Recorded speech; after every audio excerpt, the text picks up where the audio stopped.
Hi ಎಲ್ಲರೂ ಹೇಗಿದ್ದೀರಾ? Welcome back to my new vlog. ಇವತ್ತು ಮಾರ್ನಿಂಗ್ ಬ್ರೇಕ್ಫಾಸ್ಟಿಂದ ವ್ಲಾಗ್ನ ಶುರು ಮಾಡ್ತಾಯಿದ್ದೀನಿ. ಬ್ರೇಕ್ಫಾಸ್ಟ್ಗೆ ನಾನು ವೆಜ್ ಪಲಾವ್ ಮಾಡೋದಕ್ಕೆ ಇಲ್ಲಿ ಎಲ್ಲನೂ ರೆಡಿ ಮಾಡ್ಕೊಂಡಿದ್ದೀನಿ. ನಾನು ಲಾಸ್ಟ್ ಟೈಮ್ ಹೇಳ್ದಂಗೆ ಈ ಬಟಾಣಿ ಏನಿರುತ್ತೆ ಸೀಸನ್ ಇದ್ದಾಗ ನೋಡಿ ಇಷ್ಟು ಬಿಡಿಸಿಟ್ಕೊಂಡಿದ್ದೀನಿ. ಸೊ ಇದು ಆಲ್ಮೋಸ್ಟ್ ನಾನು 1 ಇಯರ್ ಬರುತ್ತೆ. ಅಪ್ರಾಕ್ಸಿಮೇಟ್ಲಿ ಲೈಕ್ 4 kgs ಅಷ್ಟು ಬಿಡಿಸಿಟ್ಟಿರೋದಿದು. ಸೊ 2 ಡಿಫ್ರೆಂಟ್ ಡಬ್ಬಗಳಲ್ಲಿ ಹಾಕಿ ಫ್ರೀಝರಲ್ಲಿ ಇಟ್ಕೊಂಡ್ರೆ ಫುಲ್ ಹೋಲ್ ಇಯರ್ ನನಗೆ ಆಲ್ಮೋಸ್ಟ್ ಡಿಸೆಂಬರ್ವರೆಗೂ ಬರುತ್ತೆ. ಇನ್ನು ವೆಜ್ ಪಲಾವ್ ಡೀಟೇಲ್ ರೆಸಿಪಿನ ನಾನು ಒಂದು ಫುಲ್ ಡೀಟೇಲ್ಡ್ ವೀಡಿಯೋ ಮಾಡಿ ಹಾಕ್ತೀನಿ. ಲಾಸ್ಟ್ ಟೈಮು ನಾನು ಸ್ವಲ್ಪನೇ ತೋರಿಸಿದ್ದು ಗ್ಲಿಮ್ಸು. ಸೊ ಡೀಟೇಲಾಗಿ ಇನ್ನೊಂದು ಯಾವುದಾದ್ರು ಫುಲ್ಲು ರೆಸಿಪಿ ವೀಡಿಯೋನೇ ಹಾಕ್ತೀನಿ. ಸೊ ಮಾರ್ನಿಂಗ್ ಟಿಫನ್ಗೆ ಅರ್ಜೆಂಟ್ ಇರೋದ್ರಿಂದ ಬೇಗ ಮಾಡ್ಕೊಳ್ಬೇಕು. ಸೊ 8 o'clock ಒಳಗಡೆ ಟಿಫನ್ ಆಗಬೇಕಲ್ವ. ಸೊ ಅದಕ್ಕೋಸ್ಕರ ಬೆಳಗ್ಗೆನೇ ವೀಡಿಯೋ ಮಾಡೋಕ್ಕೆ ಟೈಮ್ ಇರೋಲ್ಲ. 99% ಬೆಳಗ್ಗೆ ಹೊತ್ತು ನಾನು ರೈಸ್ ಐಟಮ್ ಮಾಡಲ್ಲ. ತುಂಬ ಕಮ್ಮಿ, 2 ತಿಂಗಳಿಗೆ ಒಂದ್ಸಲನೋ ಆ ಥರ. ಸೊ ಇವತ್ತು ಆಲ್ರೆಡಿ ಎಲ್ಲ ರೆಡಿ ಇತ್ತಲ್ವ ಅಂತ ಬೇಗ ಮುಗಿಸ್ದೆ. ಬಿಕಾಸ್ ನಮ್ಮ ಮನೇಲಿ ಬೆಳಗ್ಗೆನೇ ರೈಸ್ ಐಟಮ್ ಮಾಡಿದ್ರೆ ತಿನ್ನಲ್ಲ, ಅವ್ರಿಗೆ ಇಷ್ಟ ಆಗಲ್ಲ. ಬೆಳಗ್ಗೆನೇ ರೈಸಾ ಅಂತಾರೆ. ಬಟ್ ಸ್ವಲ್ಪ ಹೊರಗಡೆ ಹೋಗ್ಬೇಕಾಗಿರೋದ್ರಿಂದ ಇದನ್ನೇ ಮಾಡಿದೆ, ಬೇಗ ಈಸಿ ಆಗುತ್ತೆ ಅಂತ. ಇನ್ನು ನೆಲಮಂಗ್ಲದಲ್ಲಿ ಸ್ವಲ್ಪ ಕೆಲಸ ಆಯಿತು, ಒಬ್ಬರು ಮನೆಗೆ ಹೋಗಬೇಕಿತ್ತು. ಸೊ ನನ್ನ ಮಗನೂ ಸ್ಕೂಲ್ಗೆ ಹೋಗಿರೋ ಕಾರಣ ಹೋಗ್ಬಿಟ್ಟು ಕೆಲಸ ಮುಗಿಸ್ಕೊಂಬರೋಣ ಅಂತ ಹೊರಟ್ವಿ. ಬೆಳಗ್ಗೆನೇ ಇಷ್ಟು ಬಿಸಿಲಿದೆ. ಒಂದು 10 o'clock ಎಲ್ಲ ಬಿಟ್ಟಿದ್ವಿ ನಾವು. ಹೋಗೋಷ್ಟೊತ್ತಿಗೆ 1.5 hour ಆಗುತ್ತೆ ಅಂತ. ನೋಡಿ, ಇದು ಕೃಷ್ಣ ಕೇಶವ ಅಂತೂ ಈ ರೆಸ್ಟೋರೆಂಟ್ ಓಪನ್ ಆದಾಗ ನಾವು ಬಂದಿದ್ದು. ನಾಟ್ ವರ್ತ್ ಇಟ್ ಅಂತ ನನಗನ್ಸುತ್ತೆ. ಬಿಕಾಸ್ ನಾವು ಲಂಚಿಗೆ ಬಂದಿರೋದು. ಲಂಚಲ್ಲಿ ಏನು ಅಂತ ವಾವ್ ಫ್ಯಾಕ್ಟರ್ ಏನಿಲ್ಲ, ಸ್ವಲ್ಪ ಪ್ರೈಸು ಜಾಸ್ತಿನೇ ಇತ್ತು. ಮತ್ತು ಸೋಯಾ ಚಾಪ್ದೇನೋ ತೊಗೊಂಡಿದ್ವಿ, ಅದಂತೂ ವರ್ಸ್ಟ್ ಅಂತ ಹೇಳಬಾರ್ದು ತಿನ್ನೋ ಊಟನ. ಬಟ್ ನಿಜವಾಗ್ಲೂ ಚೆನ್ನಾಗಿರಲಿಲ್ಲ, ಒಂದು ಚೂರು ತಿನ್ನೋಕೆ ಆಗ್ತಾಯಿರಲಿಲ್ಲ, ಅಷ್ಟು ಚೆನ್ನಾಗಿರಲಿಲ್ಲ. ಆದಮೇಲಿಂದ ನಾವು ಹೋಟೆಲ್ಗೆ ಹೋಗೋದೇ ಬಿಟ್ಬಿಟ್ವಿ. ಒಂದೇ ಸಲ ಹೋಗಿದ್ದಷ್ಟೇ. ಸೊ ಅದನ್ನು ಮುಗಿಸ್ಕೊಂಡು ನಾವು ಹೋಗಬೇಕಾಗಿರೋ ಮನೆಗೆ ಬಂದ್ವಿ. ಸೊ ಹೊರಗಡೆ ಇಲ್ಲಿ ಎಷ್ಟು ಗಿಡಗಳು ಹಾಕಿದ್ರು ಅಂದರೆ ಹೂವದು ಕಂಟಿನ್ಯೂಸ್ಸಾಗಿ ಲೈನಾಗಿತ್ತು. ನೋಡೋಕ್ಕೆ ಎಷ್ಟು ಚೆನ್ನಾಗಿ ಅನಿಸ್ತು, ಅದಕ್ಕೆ ನಂಗೆ ಇಷ್ಟ ಆಯಿತು ಅಂತ ಇದು ವೀಡಿಯೋ ಮಾಡಿಕೊಂಡೆ. ಎಷ್ಟು ಫ್ಲವರ್ಸು, ಡಿಫ್ರೆಂಟ್ ಕಲರ್ ಫ್ಲವರ್ಸ್, ಎಷ್ಟು ಕಣ್ಣಿಗೆ ಒಂಥರ ತಂಪು ಕೊಡುತ್ತೆ ಅಂದರೆ ಈ ಫ್ಲವರ್ಸ್ನ ನೋಡೋದು. ನನಗೆ ಎಸ್ಪೆಷಲಿ ಫ್ಲವರ್ಸು, ಪ್ಲ್ಯಾಂಟ್ಸ್ ಇದನ್ನು ನೋಡೋಕ್ಕೆ ತುಂಬ ಇಷ್ಟ. ಅದೇ ನಾವು ಪಾಟಲ್ಲಿ ಹಾಕಿ ಇದನ್ನು ಎಷ್ಟೇ ಆರೈಕೆ ಮಾಡಿದ್ರೂ ಈ ಥರ ಬರೋಲ್ಲ. ಅದೇ ಇದು ಭೂಮಿ ಮೇಲೆ ಬಿಟ್ಟಾಗ ಎಷ್ಟು ಚೆನ್ನಾಗಿ ಬಿಟ್ಟಿದೆ ನೋಡಿ. ಕಂಟಿನ್ಯೂಸ್ಸು ಸುಮಾರು ಒಂದು 10 to 15 ಪ್ಲ್ಯಾಂಟ್ಸ್ ಪಕ್ಕನೇ ಇತ್ತು. ಎಷ್ಟು ಹೂವು ಬಿಟ್ಟಿತ್ತು ಗೊತ್ತಾ.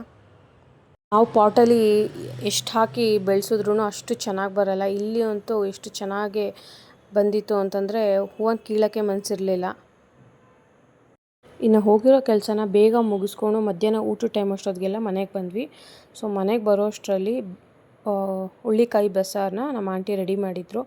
ಸೊ ಅಲ್ಲಿಂದ ಬಂದು ಊಟ ಮಾಡಿ ಇನ್ನು ಅಡುಗೆ ಮನೆಯದು ಚಿಮ್ನಿ ಕ್ಲೀನ್ ಮಾಡಬೇಕಿತ್ತು. ಸೊ ಬೆಳಗ್ಗೆ ಅರ್ಜೆಂಟಲ್ಲಿ ಹೋಗ್ಬೇಕಾದ್ರೆ ಮಾಡಿರಲಿಲ್ಲ. ಸೊ ಮಧ್ಯಾಹ್ನ ಹೆಂಗೂ ಮಾಡ್ಕೊಳ್ಳೋಣ ಅಂದ್ಕೊಂಡು ಹೋಗಿದ್ದೆ. ಇಲ್ಲಿ ಕೂಡ ನಾನು ಏನಕ್ಕೆ ಗ್ಲೌಸ್ ಹಾಕ್ಕೊಂಡು ಕ್ಲೀನ್ ಮಾಡ್ತಾಯಿದ್ದೀನಿ ಅಂದರೆ, ಇಲ್ಲಿ ನಾನು ಹಾಟ್ ವಾಟರ್ಗೆ ಕಾಸ್ಟಿಕ್ ಸೋಡಾ ಯೂಸ್ ಮಾಡಿ ಮಾಡ್ತಾಯಿದ್ದೀನಿ. ಲಾಸ್ಟ್ ಟೈಮ್ ನಾನು ಹೇಳಿದ್ನಲ್ಲ, ಚಿಮ್ನಿದು ಫಿಲ್ಟರ್ಸ್ ಎಲ್ಲ ನಾನು ಅದರಲ್ಲೇ ತೊಳೆಯೋದು. ಇಲ್ಲಿ ಜಾಸ್ತಿ ಗಲೀಜಾಗಿರೋದ್ರಿಂದ ಇದನ್ನು ಅದರಲ್ಲೇ ಕ್ಲೀನ್ ಮಾಡೋಣ ಹೋಗುತ್ತೆ ಅಂದ್ಕೊಂಡು ಫಸ್ಟ್ ಟೈಮ್ ಇದರಲ್ಲಿ ಕಾಸ್ಟಿಕ್ ಸೋಡಾಲಿ ಚಿಮ್ನಿದು ಹೊರಗಡೆ ಪಾರ್ಟ್ ಕ್ಲೀನ್ ಮಾಡ್ತಾ ಇರೋದು. ಬರೀ ಒಳಗಡೆದು ಮಾತ್ರ ಮಾಡ್ತಾಯಿದ್ದಿದ್ದು. ಹೊರಗಡೆ ಮಿಸ್ಟರ್ ಮಜಲ್ ಆ ಥರ ಯೂಸ್ ಮಾಡ್ತಾಯಿದ್ದೆ. ಅದು ಲಾಸ್ಟ್ ಟೈಮ್ ಹೇಳಿದ್ನಲ್ಲ, ಆ ಪ್ರಾಬ್ಲಮ್ ಆಗಿತ್ತು ಅಂತ ಗ್ಲೌಸ್ ಹಾಕ್ಕೊಂಡೆ. ಬಟ್ ಸ್ಟಿಲ್ ಅದು ಗ್ಲೌಸಿಂದ ಹೊರಗಡೆ ಆ ಲಿಕ್ವಿಡ್ ಬಂದು ಕೈಯೆಲ್ಲ ಸ್ವಲ್ಪ ಬರ್ನ್ ಥರ ಆಗಿತ್ತು. So be very careful. ಇದು ಎಷ್ಟು ಯೂಸ್ ಇದೆಯೋ ಅಷ್ಟೇ ಡೇಂಜರ್ ಇದೆ. ಮತ್ತು ನಾನು ಕೈ ಸುಟ್ಕೊಳ್ಳೋ ಥರ ಆಯಿತು ನೋಡಿ. ಗ್ಲೌಸ್ ಹಾಕ್ಕೊಂಡಿದ್ರು ಕೈ ಮೇಲೆಲ್ಲ ಅಷ್ಟೊಂದು ಕಲೆ ಥರ ಆಗಿತ್ತು. ಒಂದು 15-20 ಡೇಸ್ ಮಾರ್ಗುಳ್ದಿತ್ತು.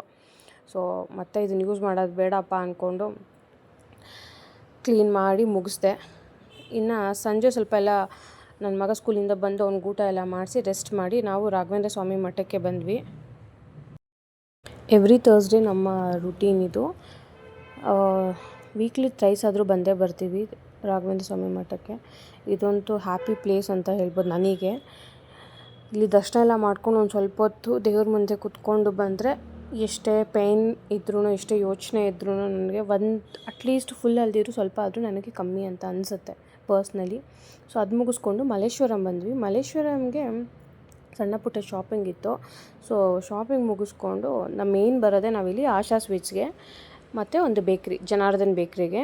ನಾನು ಲಾಸ್ಟ್ ಟೈಮ್ ಹೇಳಿದ್ದೆ, ಇಲ್ಲಿ ಬೇಕ್ರಿಯಿಂದನೇ ನಾವು ಸ್ವಲ್ಪ ಬೇಕ್ರಿ ಐಟಮ್ಸ್ ತೊಗೊಂಡೋಗೋದು. ಬಿಸ್ಕೆಟ್ಸು ಮತ್ತು ಕೇಕು ಆ ಥರ ಎಲ್ಲ. ಎಸ್ಪೆಷಲಿ ನಮ್ಮ ತಾತಂಗೆ ತುಂಬ ಇಷ್ಟ ಇಲ್ಲಿ, ಅವ್ರಿಗೋಸ್ಕರ ಅಂತಲೇ ಅರ್ಧ ಬರೋದು. ನಮಗೇನಷ್ಟು ಇಷ್ಟ ಆಗಲ್ಲ, ಅವ್ರಿಗೆ ಇಲ್ಲಿ ಬ್ರೆಡ್ಡು, ರಸ್ಕು, ಬನ್ ಈ ಥರ ಎಲ್ಲ ತುಂಬ ಇಷ್ಟ. ಸೊ ಈ ಕಡೆ ಹೋದಾಗೆಲ್ಲ ತೊಗೊಂಬರಕ್ಕೆ ಹೇಳ್ತಾರೆ. ಸರಿ ಹಂಗೆ ತೊಗೊಂಡೋಗೋಣ ಅಂತ ಬಂದ್ವಿ. ಫಸ್ಟು ನಾವಿಲ್ಲಿ ಆಶಾ ಸ್ವೀಟ್ಸ್ಗೆ ಹೋಗ್ತಾಯಿದ್ದೀವಿ. ಆಶಾ ಸ್ವೀಟ್ಸ್ ಬಂದು ನಾವು 8th ಕ್ರಾಸಲ್ಲಿ ಇರೋದಲ್ಲ, ಅದು ಹಿಂದೆಗಡೆ ರೋಡಲ್ಲಿ ಇರೋದಕ್ಕೆ ಹೋಗ್ತೀವಿ. ಬಿಕಾಸ್ ಅಲ್ಲಿ ಪಾರ್ಕಿಂಗ್ ಇರಲ್ಲ, ತುಂಬ ರಶ್ಶು. ಸೊ ಇದೂ ಅದೇ ಬ್ರ್ಯಾಂಚ್ ಆಗಿರೋದ್ರಿಂದ 1 ರೋಡ್ ಡಿಫ್ರೆನ್ಸು, ಇಲ್ಲಿ ಹೆಂಗೂ ಪಾರ್ಕಿಂಗ್ ಇರುತ್ತೆ ಅನ್ನೋ ಕಾರಣಕ್ಕೆ ನಾವು ಇಲ್ಲಿ ಬರೋದು. ಇನ್ನು ಇಲ್ಲಿ ಆ್ಯಸ್ ಯೂಶ್ವಲ್ ನನ್ನ ಹಸ್ಬೆಂಡ್ಗೆ ರಸಗುಲ್ಲ ತುಂಬ ಇಷ್ಟ, ಮತ್ತು ನಮ್ಮ ತಾತಗೂ ಸ್ವಲ್ಪ ಸ್ವೀಟ್ಸ್ ಎಲ್ಲ ತೊಗೊಬೇಕಾಗಿತ್ತು. ಇನ್ನು ಬಿಸಿ ಜಿಲೇಬಿ ಯಾವಾಗಲೂ ತೊಗೊಂಡೋಗೋದಿಲ್ಲಿ, ಆವಾಗಲೇ ಹಾಕಿ ಕೊಡ್ತಾರೆ ಹೊರಗಡೆ ಬಿಸಿ ಬಿಸಿ ಮಾಡಿಬಿಟ್ಟು. ಸೊ ಬಾದುಷಾ ತಿನ್ನಬೇಕು ಅನಿಸ್ತಾ ಇತ್ತು ಅಂದ್ಬಿಟ್ಟು ಅಲ್ಲೇ ಒಂದು ಬಾದುಷಾ ತೊಗೊಂಡೆ.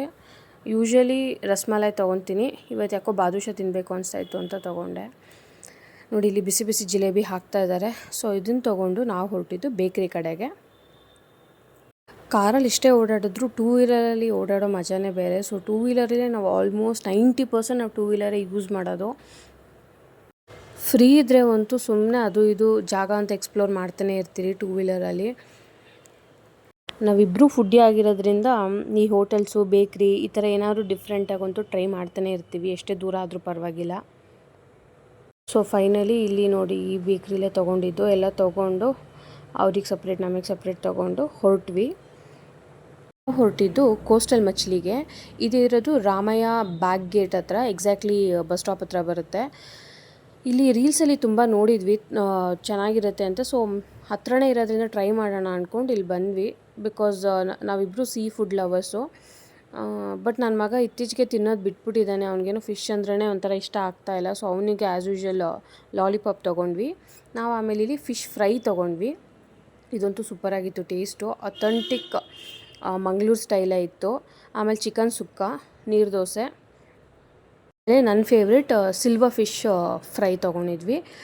ಇಷ್ಟಕ್ಕೆ ಹೊಟ್ಟೆ ತುಂಬಿತು, ಬಟ್ ಫ್ರೈ ಮಾತ್ರ ಅಲ್ಟಿಮೇಟ್ ಆಗಿತ್ತು. ನೀವೇನಾನ ಟ್ರೈ ಮಾಡೋಂಗಿದ್ರೆ ಲೊಕೇಶನ್ನ ಡಿಸ್ಕ್ರಿಪ್ಷನ್ ಬಾಕ್ಸಲ್ಲಿ ಹಾಕಿರ್ತೀನಿ, ಪ್ಲೀಸ್ ಚೆಕ್ ಮಾಡಿ ಟ್ರೈ ಮಾಡಿ. ನಾವು ಕೂಡ ಇನ್ಸ್ಟಾಗ್ರಾಮ್ ರೀಲ್ಸ್ ನೋಡಿಕೊಂಡೇ ಬಂದಿದ್ದು. ಟೇಸ್ಟ್ ತುಂಬ ಚೆನ್ನಾಗಿತ್ತು, ಟ್ರೈ ಮಾಡಿ, ಮಸ್ಟ್ ಪ್ಲೇಸ್ ಅಂತ ಹೇಳ್ಬೋದು. ಸೊ ಇಲ್ಲಿಗೆ ವಿಡಿಯೋ ಎಂಡ್ ಮಾಡೋಣ. ಯಾರಿಗೆಲ್ಲ ವಿಡಿಯೋ ಇಷ್ಟ ಆಗಿದ್ರೆ ಲೈಕ್ ಮಾಡಿ, ಶೇರ್ ಮಾಡಿ, ಸಬ್ಸ್ಕ್ರೈಬ್ ಮಾಡಿ. ಮತ್ತೆ ಹೊಸ ವಿಡಿಯೋ ಜೊತೆ ಸಿಗ್ತೀನಿ. ಬಾಯ್.